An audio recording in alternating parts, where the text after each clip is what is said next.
Здравствуйте, доброе утро. Что прокомментируете насчет пожаров? Вот то, что творится в Якутске. Что творится? Дым?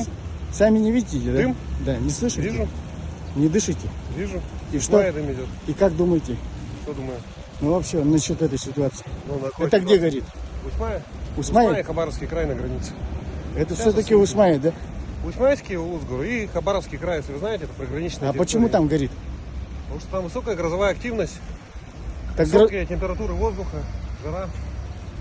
так, а до какого будет гореть? Ну, интересный вопрос, что значит до какого? Ну, до какого будем Люди гореть? слушают. Дышать до какого будем? До августа, конца, сентября. Когда погода чуть-чуть будет на нашей стороне.